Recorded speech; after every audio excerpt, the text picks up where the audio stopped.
ಇದೇ ಕೊನೆ. ನನ್ನನ್ನು ಕರೆಸಿದ್ದೀರಿ, ನಾನು ಜಾತಕ ಪಂಚಾಂಗ ಅಂತ ನೋಡಿ ಲೆಕ್ಕಾಚಾರ ಹಾಕಿ ಹೇಳ್ತೀನಿ. ಅದು ಬಿಟ್ಟು ನೀವೇ ದುಷ್ಟಶಕ್ತಿ ಹಾಳು ಮೂಳು ಅಂತ ಬಾಯಿ ಹಾಕೋದಾದ್ರೆ ನನ್ನನ್ನು ಯಾಕ್ರಿ ಇಲ್ಲಿ ಕರೆಸಿದ್ರಿ?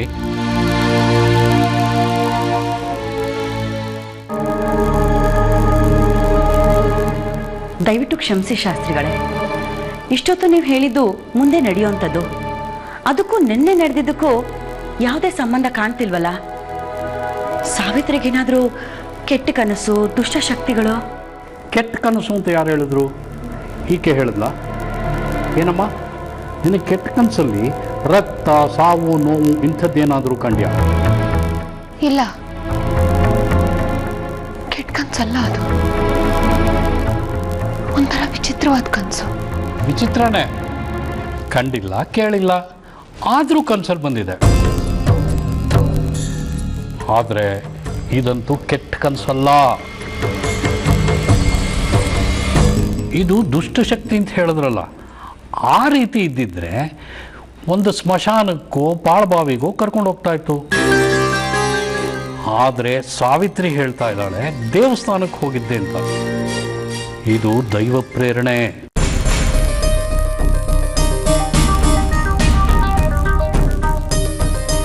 ಯಾವ ಚಿಂತೆನೂ ಬೇಡ, ಡಾಕ್ಟ್ರಿಗೆ ತೋರಿಸಿ ಈಕೆಗೆ ಏನಾಗಿದೆ ಅಂತ ಕೇಳೋ ಅಗತ್ಯನೂ ಇಲ್ಲ. ಈಕೆಗೆ ದೈವರಕ್ಷೆ ಇದೆ. ಹೇಳಿದ್ನಲ್ಲ, 2 ವರ್ಷ ಯಾರೂ ಈಕೆ ಕೂದಲು ಕೊಂಗ್ಸೋಕ್ಕೂ ಸಾಧ್ಯವಿಲ್ಲ. ಶಾಸ್ತ್ರಿಗಳೇ, ನಾಳೆ ನಮ್ಮ ಸಾವಿತ್ರಿದು ಸೀಮಂತ ಇಟ್ಕೊಂಡಿದ್ದೀವಿ. ಧಾರಾಳವಾಗಿ ಮಾಡಿ. ಅದಕ್ಕಿಂತ ಮುಖ್ಯವಾಗಿ ತಾನಾಗಿ ಹುಡುಕೊಂಬಂದ ದೇವಿ ಆಹ್ವಾನವನ್ನು ಮಾತ್ರ ಕಡೆಗಣಿಸ್ಬೇಡಿ.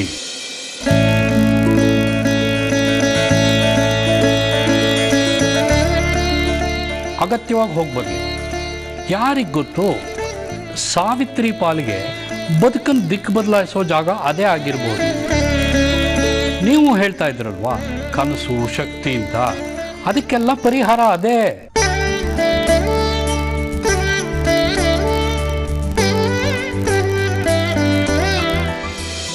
ನಾನು ಬೀಗ್ರೆ ನಂಜುಂಡ. ಹಾ ಹೇಳಿ, ಗೊತ್ತಾಯ್ತು. ಶಾಸ್ತ್ರಿಗಳು ಬಂದಿದ್ರಾ? ಹಾ ಬಂದಿದ್ರು. ಏನು ಹೇಳಿದ್ರು? ಗಾಬರಿ ಆಗುವಂಥದ್ದೇನೂ ಇಲ್ಲ. ನಾವು ಭಯ ಪಟ್ಟಿದ್ದು, ವಶೀಕರಣಕ್ಕೆ ಒಳಗಾದಂತೆ ರಾತ್ರಿ ಅವಳು ಎದ್ದು ಹೋಗಿದ್ದು ಎಲ್ಲ ನಿಜಾನೇ. ಆದರೆ ಅದಕ್ಕೆ ಪ್ರೇರಣೆ ದುಷ್ಟಶಕ್ತಿಗಳದ್ದಲ್ಲ, ಬದಲಾಗಿ ದೈವ ಪ್ರೇರಣೆ. ಹೌದಾ? ನಿಜವಾಗ್ಲೂ?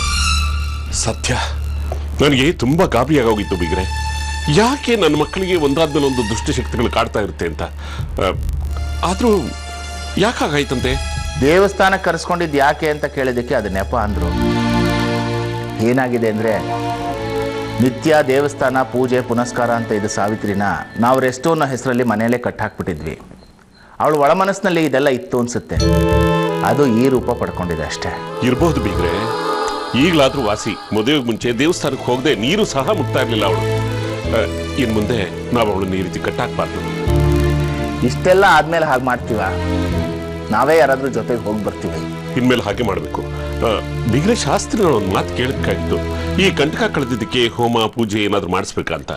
ಅವರ ಪ್ರಕಾರ ಇದು ಕಂಟಕನೇ ಅಲ್ಲ, ಹಾಗಾಗಿ ಅದೆಲ್ಲ ಏನು ಬೇಡ ಅಂದ್ರು. ಹೇಗೂ ಸೀಮಂತ ಮಾಡಿ ಆರತಿ ಮಾಡ್ತೀರಿ, ಹಾಗೇನಾದ್ರೂ ಕೆಟ್ಟ ದೃಷ್ಟಿ ಬಿದ್ದಿದ್ರು ಅದು ಹರಿಯತ್ತೆ ಅಂದ್ರು.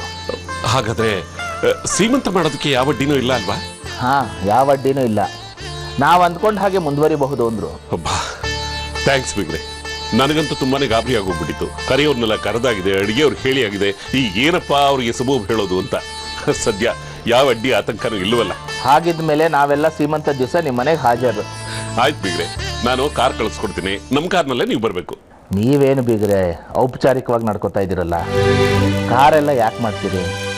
ಮನೆಯಲ್ಲಿ 3 ಕಾರ್ ಇದೆ. ನಮ್ಮ ಕಾರಲ್ಲಿ ನಾವು ಬರ್ತೀವಿ, ಅದನ್ನು ಕ್ಯಾನ್ಸಲ್ ಮಾಡಿ.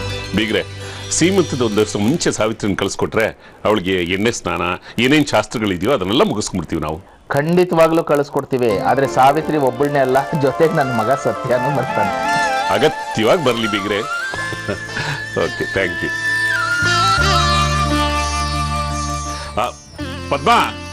ಪದ್ಮ, ಸೀಮಂತ ಮಾಡಬಹುದಂತೆ, ಯಾವ ಸಮಸ್ಯೆನೂ ಇಲ್ವಂತೆ.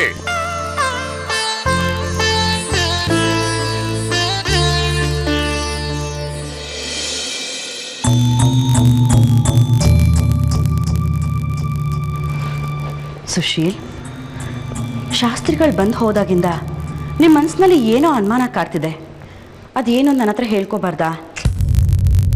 ಶಾಸ್ತ್ರಿಗಳು ಹೇಳಿದ್ದೆಲ್ಲ ಸರಿ ವೈಶಾಲಿ, ಆದರೆ ಏನಾದರೆ ಅವ್ರ ಮಾತಿನ ಮೇಲೆ ನಿಮಗೆ ನಂಬಿಕೆ ಬರ್ತಿಲ್ಲ ಅಲ್ವಾ? ನಂಬಿಕೆ ಪ್ರಶ್ನೆ ಅಲ್ಲ. ಈ ಸ್ಥಿತಿಯಲ್ಲಿ ಸಾವಿತ್ರಿ ಅದ್ಯಾವುದೋ ಹಳ್ಳಿಲಿರೋ ದೇವಸ್ಥಾನಕ್ಕೆ ಹೋಗ್ಬೇಕಾ? ದೇವಸ್ಥಾನಕ್ಕೆ ಹೋಗೋದ್ರಲ್ಲಿ ಏನಿದೆ?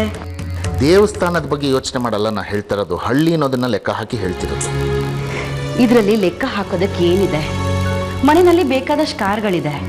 ಒಂದು ಬೆಳಗ್ಗೆ ಹೊರಟ್ರೆ 2 ಅವರ್ಸ್ ಜರ್ನಿ ಅಷ್ಟೇ. ಬೆಳಗ್ಗೆ ಹೋಗಿ ಸಾಯಂಕಾಲ ಬರ್ತಾರೆ. ಅದೇ ಪ್ರಾಬ್ಲಮ್ ಆಗಿರೋದು. ಅದು ಯಾವುದೋ ಹಳ್ಳಿ, ರಸ್ತೆಗಳು ಸರಿ ಇರುತ್ತೋ ಇಲ್ವೋ, ಇವಳು ಪ್ರೆಗ್ನೆಂಟ್ ಬೇರೆ, ಎತ್ತಾಕಿ ಏನಾದರೂ ಹೆಚ್ಚು ಕಡಿಮೆ ಆದರೆ? ಹಾಗೆಲ್ಲ ನೀವೇನು ಚಿಂತೆ ಮಾಡಬೇಡಿ. ಹೋಗ್ತಾ ಇರೋದು ದೇವಸ್ಥಾನಕ್ಕೆ, ಆ ದೇವಿನೇ ಅವಳನ್ನು ಕಾಪಾಡ್ತಾಳೆ.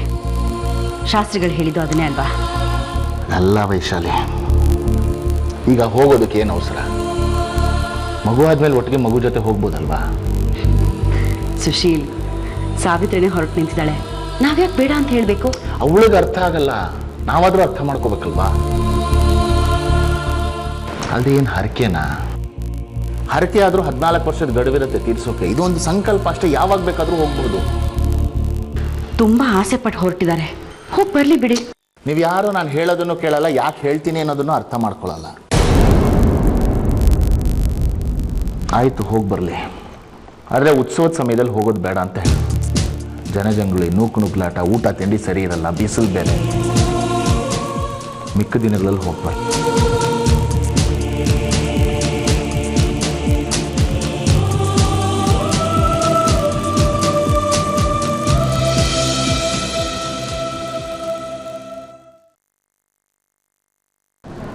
ತಾಯಿ, ಯಾಕೆ ಹೀಗೆ ಮಾಡಿದೆ? ಮಧ್ಯರಾತ್ರಿಲಿ ಆ ಮರದ ಕೆಳಗೆ ನಿನ್ನ ಸನ್ನಿಧಾನನ ನಾನು ಹೇಗೆ ತಲುಪ್ದೆ? ಏನ್ ಕಾರಣ? ನನ್ನ ಪ್ರಾಣಕ್ಕಿಂತ ಹೆಚ್ಚಾಗಿ ಪ್ರೀತಿಸೋ ಗಂಡ, ಅತ್ತೆ, ಮಾವ ಅವ್ರಗಳಿಗೆಲ್ಲ ಹೇಗಾಗಿರ್ಬೇಡ. ಅವ್ರಿಗೆ ಹೇಳ್ದೆ ಹೋಗೋ ಹಾಗೆ ಯಾಕೆ ಮಾಡ್ದೆ? ನಿನ್ನ ಮಗಳು ನಾನು, ನಿನ್ನ ದಾಸಿ. ನನ್ನನ್ನು ಕರೆಸ್ಕೊಂಡೆ. ನಂಗೆ ಅದ್ರ ಬಗ್ಗೆ ಖಂಡಿತ ಬೇಜಾರಿಲ್ಲ. ನಿನ್ನ ದರ್ಶನಕ್ಕೆ, ನಿನ್ನ ಸೇವೆಗೆ ನಾನು ಸದಾ ಸಿದ್ಧ. ಆದ್ರೆ ನನ್ನನ್ನು ನಂಬಿದವರು, ನನ್ನ ಜವಾಬ್ದಾರಿ ಇರೋರು, ಅವ್ರಿಗೆ ತೊಂದರೆ ಗಾಬರಿ ಆಗಲ್ವಾ? ಬೇಡ ತಾಯಿ, ನನ್ನಿಂದಾಗಿ ನನ್ನ ಮನೆಯವ್ರು ಅನುಭವಿಸ್ಬಾರ್ದು. ದಯವಿಟ್ಟು ಹಾಗೆ ಮಾಡಬೇಡ.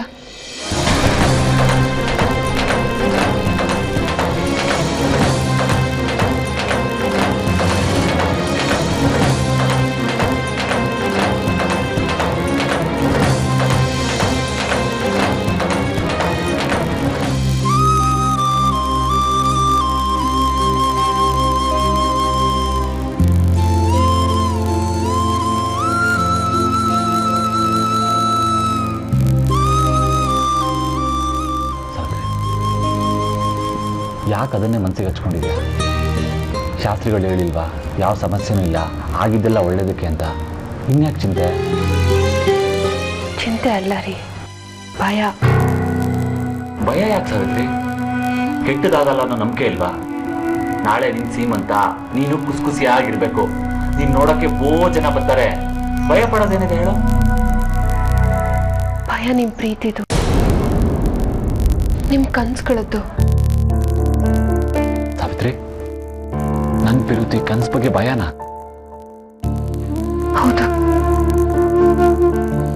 ನನ್ನ ಎಷ್ಟು ಪ್ರೀತಿಸ್ತೀರ? ನಾಳೆ ಬರೋ ಮಗು ಬಗ್ಗೆ 1000 ಕನಸುಗಳಿದೆ. ಅದ್ರ ಬೆಳವಣಿಗೆ ಬಗ್ಗೆ 1,00,000 ಆಸೆಗಳಿದೆ. ನಿನಗಿಲ್ವಾ? ಇದೆ. ಅದ್ರದ್ದೇ ಭಯ. ಯಾಕೆ ಭಯ? ಎಲ್ಲ ತಂದೆ ತಾಯಿಗೂ ಇಟ್ಕೊಳ್ಳೋ ಆಸೆ. ನಮ್ಮ ಮಗುನ ಇಡೀ ಮನೆಯವರು ಎದುರು ನೋಡ್ತಾ ಇದ್ದಾರೆ. ತಾತ, ಅಜ್ಜಿ, ಚಿಕ್ಕಮ್ಮ, ಚಿಕ್ಕಪ್ಪ ಆಗ್ತೀವಿ ಅಂತ. ಹೊಸ ಜೀವ, ಹೊಸ ಸಂಬಂಧ, ಅದರ ಆಟ ಪಾಠ, ಅದ್ರ ಬೆಳೆಯೋ ರೀತಿ, ಅದೆಲ್ಲ ನೆರವೇರುತ್ತೋ ಇಲ್ವೋ ಅನ್ನೋ ಭಯ ರೀ.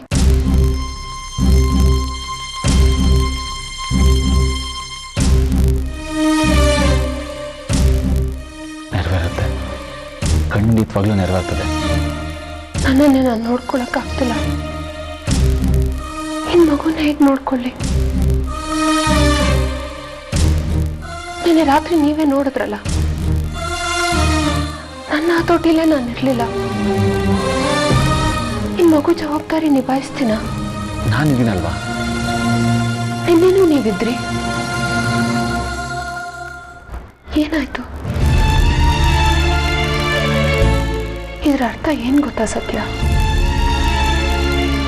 ನನ್ನ ಹತೋಟಿನಲ್ಲಿ ನಾನಿಲ್ಲ. ಮಗುಗೇನಾದ್ರೂ ಹೆಚ್ಚು ಕಡಿಮೆ ಆಗಿದ್ದಿದ್ರೆ, ನಿನ್ನೆ ಏನೂ ಆಗ್ಲಿಲ್ಲ ನಮ್ಮ ಪುಣ್ಯ,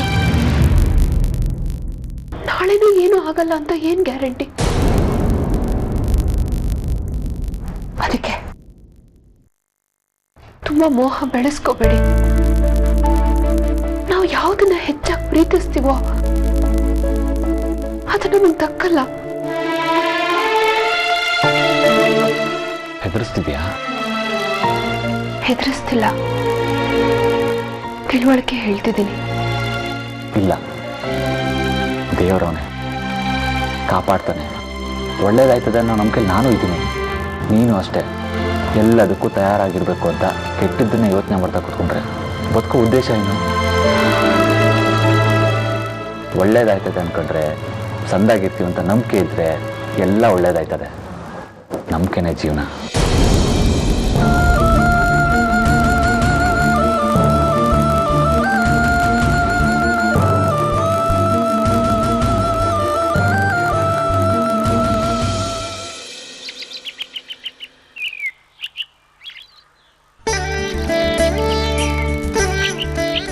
ಎಲ್ಲಿದ್ದೀರಾ? ಇಲ್ಲೇ ಇದ್ದೀನಮ್ಮ. ಓ, ಇಲ್ಲಿದ್ದೀರಾ? ಎಲ್ಲ ಹೂವ ತಂದ್ಬಿಡಿ. ಕೊಡ್ರಿ ಹೂವನ. ಅಯ್ಯೋ, ಇಲ್ಲಿಗೆ ಬೇಕಮ್ಮ, ನಿನ್ ಕೊಡಿಲಿ. ಅಯ್ಯೋ, ಒಳಗಡೆ ಬೇಕು. ಕೊಡ್ರಿ. ಒಳಗಡೆ ಬೇಕು ಅಂದ್ರೆ ತಂದ್ರಾಯ್ತು. ಅಯ್ಯೋ, ಖರ್ಚು ಯಾಕೆ ಬಿಡಿ. ಒಳ್ಳೆ ಕಥೆ ಆಯ್ತಲ್ಲ, ಕಂಜೂಸ್ತರ ಮಾಡ್ತೀಯಲ್ಲ. ವರ್ಷ ವರ್ಷ ಚೊಚ್ಚಲು ಸೀಮಂತ ಮಾಡ್ತೀವ ನಾವು. ಅಯ್ಯೋ, ಅದು ಹಾಗಲ್ಲ, ಕೊಡಿ ಇಲ್ಲಿ. ಹಾಗೂ ಇಲ್ಲ ಹೀಗಿಲ್ಲ, ನಿನ್ ಸುಮ್ಮನೆ ಇರಮ್ಮ. ಸರಿ, ಇದ್ರಲ್ಲಿ ಮಹಾ ಏನು ಉಳಿಸ್ಬಿಡ್ತೀಯ ನೀನು? ಇದು ಹೇಗಿದೆ ಗೊತ್ತಾ? ನಾನು ನಿನ್ನ ನೋಡೋದಕ್ಕೆ ನಿಮ್ಮ ಮನೆಗೆ ಬಂದಾಗ ನೀನು ಇಷ್ಟುದ್ದ ಮಲ್ಲಿಗೆ ಹೂ ಮಾಡ್ಕೊಂಡಿದ್ದೆ. ಅದು ಹೇಗಿತ್ತು ಗೊತ್ತಾ? ನೀನು ಉದ್ದ ಜಡೆಗೆ ಇಲಿ ಬಾಲ್ ತರ ಎತ್ತಾಡ್ತಾ ಇತ್ತು. ನಾನೆಲ್ಲೋ ದೇವಸ್ಥಾನದ ಅರ್ಚಕರು ಪ್ರಸಾದ ಕೊಟ್ಟಿದ್ದಾರೆ, ಅದನ್ನ ಮುಡ್ಕೊಂಡಿದ್ದಾಳೆ ಅಂದೆ. ಆದ್ರೆ ನಮ್ಮಮ್ಮ ಹೇಳಿದ್ರು ಅದಲ್ಲ ಕಣೋ, ಇವ್ರಮ್ಮ ಬಹಳ ಕಂಜೂಸು, ಅದಕ್ಕೆ ಇಷ್ಟುದ್ದ ಕೊಡ್ಸಾಳೆ ಅಂತ. ನಿಮ್ಮಮ್ಮ ತುಂಬಾ ಧಾರಾಳ ನೋಡು. ಬೀಗರಿಗೆ ಅಂತ ತಂದ ತಟ್ಟೆಲಿ 2 ಸೇಬು, 2 ಕಿತ್ಲೆ ಹಣ್ಣು, 4 ಬಾಳೆಹಣ್ಣು, ಅದು ಸಸ್ತ ಅಂತ ಒಂದೇ ಒಂದ್ ಮೊಳ ಕಾಕಡ ಹೂವ. ನಾನ್ ಕಾಣಿನ ನಿಮ್ ಕಂಜೂಸ್ತಾನ ಬಿಡಿ. ಅಯ್ಯೋ, ನಾನು 4 ಮೊಳ ಮಲ್ಲಿಗೆ ಹೂ ತಂದಿದ್ದಲ್ಲೇ. ಆ ಮಲ್ಲಿಗೆ ಹೂವೆಲ್ಲ ನಿಮ್ಮಮ್ಮನ ತಲೆಲೇ ಇತ್ತು. ನಾವು ಮನೇಲಿ ಅನ್ಕೊಳ್ತಾ ಇದ್ವಿ, ಬೆಂಗಳೂರು ಕರಗತ್ತಾರ ಅವ್ರಮ್ಮ ಮುಡ್ಕೊಂಡಿರೋದ್ ನೋಡು ಹೂವನ ಅಂತ. ನಮ್ಮಮ್ಮ ನಂದೇ ಇದ್ರೆ ನೀನ್ ತಿಂದ ಜೀರ್ಣ ಆಗೋದಿಲ್ಲ. ನಮ್ಮಮ್ಮ ನಂದೇ ಇದ್ರೆ ನಿಮ್ ಹೊಟ್ಟೆ ತುಂಬಲ್ಲ ಅಲ್ಲ. ಆಯ್ತಮ್ಮ, ನಾವ್ ಹೀಗೆ ಜಗಳ ಆಗ್ತಾ ಇದ್ರೆ ಸೀಮಂತ ಮಾಡಿದಾಗ ನಾನೇ ಶುರು ಮಾಡಿದ್, ನೀವ ಶುರು ಮಾಡಿ. ಆಯ್ತಮ್ಮ, ನಾನೇ ಶುರು ಮಾಡಿದ್ದು. ತಾಯಿ ನಡಿ, ನಡ್ರಿ, ನೀವೇ ನಡ್ರಿ, ನಡಿ.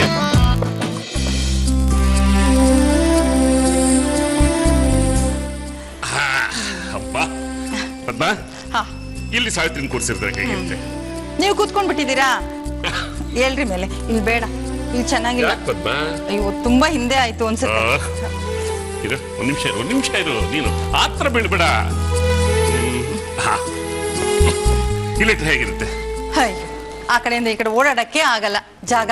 ಹೌದಲ್ಲ? ನೀವ್ ಒಳ್ಳೆ ನಿನ್ಗಾಗಲ್ಲ ಬಿಡು, ನಾನ್ ಮಾಡ್ತೀನಿ. ಇದು ಹೇಗಿದೆ? ಪಕ್ಕಕ್ಕಾಗೋಯ್ತು. ಮಧ್ಯ ಇಟ್ಬಿಡೋಣ ರೀ, ಚೆನ್ನಾಗಿರುತ್ತೆ. ಅಲ್ಲೂ ಎದುರುಗಡೆ ಬಾಗ್ಲು, ಅದಕ್ಕೆ ಬೇಡ ಅಂತ ನಾನು ಹೇಳಿದೆ. ಇರ್ಲಿರಿ, ಹೋಗಿ ಬಿಡು. ಆಯ್ತು ತಾಯಿ. ಮುಖ ಚೆನ್ನಾಗ್ ಕಾಣುತ್ತೆ. ಏರ್ ಗೀಳಿತು ಅಂದ್ರೆ ಕೋಣ ನೀರ್ ಗೀಳಿತು ಅಂತ. ಹಿಂಗಾದ್ರೆ ಸೀಮಂತ ಮಾಡೋದಕ್ಕಾಗುತ್ತಾ? ಬಿಡ್ತು ಅನ್ರಿ.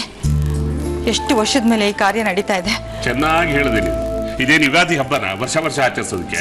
ಹಾಗಲ್ಲ ರೀ, ನಮ್ಮ ಮನೇಲಿ ಇಂತ ಒಂದು ಶುಭ ಕಾರ್ಯ ನಡೆಯುತ್ತಾ ಅಂತ ಅನ್ಕೊಂಡ್ಬಿಟ್ಟಿದ್ವಲ್ಲ.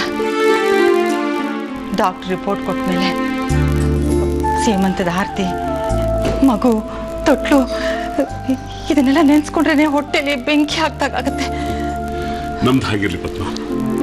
ಪಾಪ ಸಾವಿತ್ರಿ ಎಷ್ಟು ಕಷ್ಟ ಅನುಭವಿಸಿರ್ಬೇಕು. ಹೌದ್ರಿ, ಪಾಪ ಅವಳ ಜೀವನದುದ್ದಕ್ಕೂ ಇದೇ ಆಗೋಯ್ತು ಅವಳ್ದು. ಈಗೆಲ್ಲ ತೀರ್ತಲ್ಲ ಬಿಡು. ಕೈಗೊಂದು ಮಗು ಬಂದು ಅದರ ಕಿರ್ನಗೆ ಅದರ ತೊದಲು ಮಾತುಗಳನ್ನ ಕೇಳ್ತಾ ಕೇಳ್ತಾ ಅಲ್ಲುಲಾಗಿ ಅಂತ ಎಲ್ಲಾ ಕಷ್ಟಗಳನ್ನ ಮರೆಸ್ಬಿಡುತ್ತೆ. ಹೌದು ರೀ, ಸಾವಿತ್ರಿ ಪಟ್ಟ ಕಷ್ಟಕ್ಕೆ ಅವಳೆಷ್ಟು ಸುಖ ಪಟ್ಟರು ಸಾಲದು. ಪದ್ಮ, ಈಗೇನ್ ಕಡಿಮೆ ಹೇಳೋದು? ಅಷ್ಟೊಂದು ಪ್ರೀತಿಸುವಂತ ಗಂಡ, ಅಂತ ಅತ್ತೆ ಅಂತ ಮಾವ ಎಲ್ಲ ಇರ್ಬೇಕಾದ್ರೆ ಅವಳ ಸೌಭಾಗ್ಯ ಯಾವಾಗ್ಲೂ ಹಾಗೆ ಇರ್ಲಿ. ಈ ವರ್ಷ ತರನೇ ಬರೋ ವರ್ಷನೂ ಇನ್ನೊಂದು ಸೀಮಂತ ಮಾಡೋ ತರ.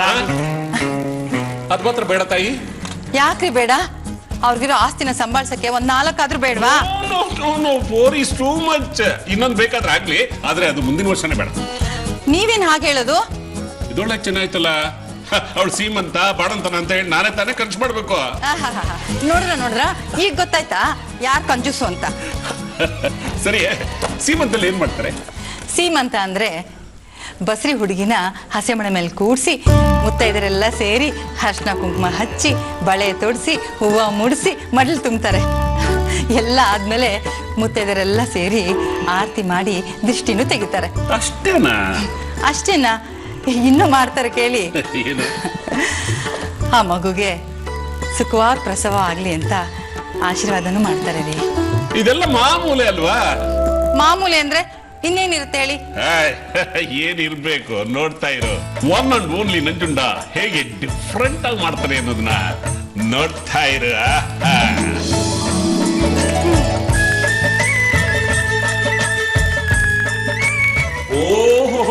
ಬನ್ನಿ ಬನ್ನಿ ಬನ್ನಿ ಬನ್ನಿ. ಪ್ರಯಾಣ ಎಲ್ಲ ಸುಖಕರವಾಗಿತ್ತೆ ಬಿಡಿ. ನಿಮ್ಮ ಕಾರು ಅಂದ್ಮೇಲೆ ಕೇಳ್ಬೇಕೆ, ರಸ್ತೆ ಉಬ್ಬು ತಗ್ಗು ಹಳ್ಳ ಕೊಳ್ಳ ಏನು ಕಾಣಿಸೋದಿಲ್ಲ. ಒಳ್ಳೆ ಪ್ಲೇನ್ ಅಲ್ಲಿ ಬಂದಂಗಿರುತ್ತೆ. ಯಾರು ಟ್ರೈ ಮಾಡಿದ್ದೇಳೆ? ಅಲ್ಲೇ ಮತ್ತೆ ಅಳಿಯಂದ್ರು ಏನೋ ಹುಡುಕ್ತಾ ಇರೋಗಿದೆ. ಏನು ಇಲ್ಲ ಏನಿಲ್ಲ, ಸಾವಿತ್ರಿನ ಹುಡುಕ್ತಾ ಇರೋದು. ಹೆಂಡತಿ 1-2 ನಿಮಿಷ ಗಂಡಕ್ಕೆ ಕಾಣಿಸ್ತಿಲ್ಲ ಅಂದ್ರೆ ವಿಲವಿಲ ಅಂತ ಒದ್ದಾಡ್ಬಿಡ್ತಾನೆ. ಹಾಗೇನಿಲ್ಲ, ನಾನು ಸಾವಿತ್ರಿನ ಹುಡುಕ್ತಿಲ್ಲ. ನನ್ನನ್ನ ಅಲ್ವಾ ಬಾಬಾ? ಹೇಗ್ ಡ್ರೆಸ್ ಮಾಡ್ಕೊಂಡಿದ್ದಾಳೋ, ಹೇಗ್ ಕಾಣಿಸ್ತಾ ಇದ್ದಾಳೋ ಅಂತ. ಏ ರಂಜು, ಏನೇ ಅದು ಮಾತುಗಳು? ಮೂವತ್ತೆ ಕಾಲೇಜ್ ಮೆಟ್ಲು ಹತ್ತಾಳಲ್ಲ, ಇನ್ಮೇಲೆ ಹಿಂಗೆ. ಹಾಗೆಲ್ಲ ಏನೂ ಇಲ್ಲ, ನಂಗೆ ಬಾವನ್ ಕಂಡ್ರೆ ಮೊದ್ಲಿಂದನೂ ಸ್ವಲ್ಪ ಹಾಗೆ. ಲೈ ಚೋಟ್ ಮೆಣಸಿನ್ಕಾಯಿ ಇರು, ನಿಮ್ಮ ಅಕ್ಕಂಗೆ ಕೊಡ್ತೀನಿ. ನೋಡಿದ್ರೆ ಹೇಳಿ, ಸಾಲಿ ಆದಿ ಗರ್ವಾಲಿ ಅಂತ. ಬಾಬಾ, ಅಕ್ಕನ ಸೀಮಂತಕ್ಕೆ ನಂಗೇನ್ ಗಿಫ್ಟ್ ಕೊಡ್ತಾ ಇದ್ದೀರಾ? ಲೈ ನಿಂಗೇನ್ ಕೊಡೋದು? ನಾನು ನಮ್ಮ ಎಂಟ್ರಿ ಕೊಟ್ಕೊಂತೀನಿ. ಅದ್ರಲ್ಲಿ ಅರ್ಧ ನಂಗೆ. ತಗೋ ತಗೋ ತಗೋ. ಯಾಕೆ ನಗ್ತಿದ್ದೀರಾ? ಯಾಕೆ ಅಂದ್ರೆ ಅವನ್ ಸಾವಿತ್ರಿ ಕೊಡ್ತಾ ಇರೋದು ಸೀರೆ. ಹೋಗಿ ಬಾಬಾ ನೀವು. ಸರಿ ಸರಿ, ತಲೆಹರಟೆ ಮಾಡಿದ್ ಸಾಕು. ನಿಮ್ಮ ಅಕ್ಕ ರೆಡಿದಾಳ, ಹೋಗಿ ನೋಡು.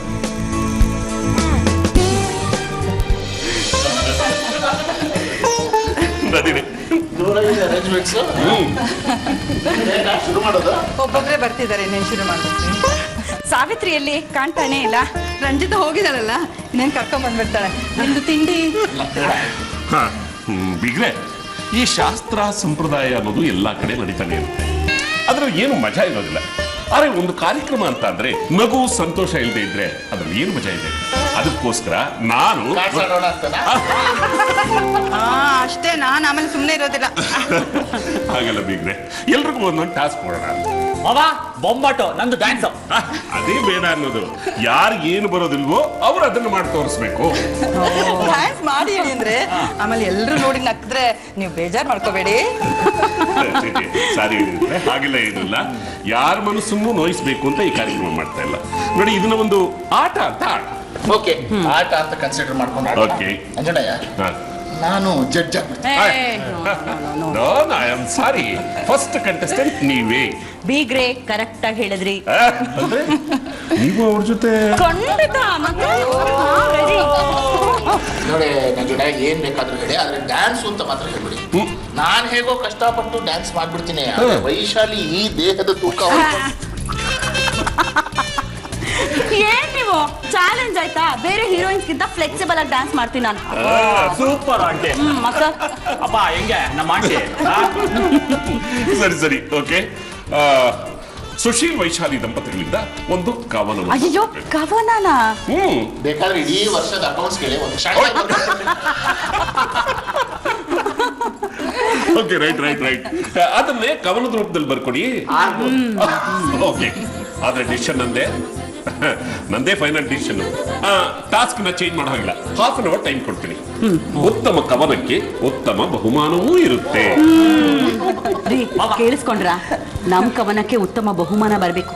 ಒಂದ್ ಕೆಲ್ಸ ಮಾಡಿ, ನೀವು ಡಿಕ್ಟೇಟ್ ಮಾಡಿ, ನಾನು ಬರ್ಬಿಡ್ತೀನಿ. ನಾನು ಡಿಕ್ಟೇಟ್ ಮಾಡೋದು ಆಫೀಸ್ನಲ್ಲಿ ಸೆಕ್ರೆಟರೀಸ್ ಮಾತ್ರ. ಅವರು ಮೈಕ್ರೋ ಮಿನೀಸ್ ಹಾಕೊಂಡಿರ್ತಾರೆ. ನಾನು ಹಾಕೊಳಕ್ ರೆಡಿ ಆಗಿದ್ದೀನಿ, ನನಗೇನು ಪ್ರಾಬ್ಲಮ್ ಇಲ್ಲ. ನಿನಗೇನು ಪ್ರಾಬ್ಲಮ್ ಇಲ್ಲ, ಹಾಕೊಂಡು ಬಂದ್ಬಿಡ್ತೀಯ. ಆದ್ರೆ ನೋಡಿದವರೆಲ್ಲ ಹಾರ್ಟ್ ಅಟ್ಯಾಕ್ ಆಗ್ಬಿಡ್ತಾರೆ.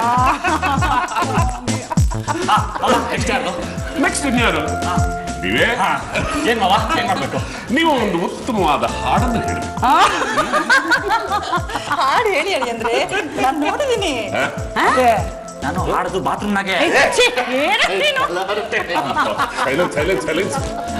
ಹಾಡನ್ನ ಕೇಳೋದನ್ನ ಕೇಳ್ತೀನಿ, ನೋಡೋದು ನೀವು. ಅಯ್ಯೋ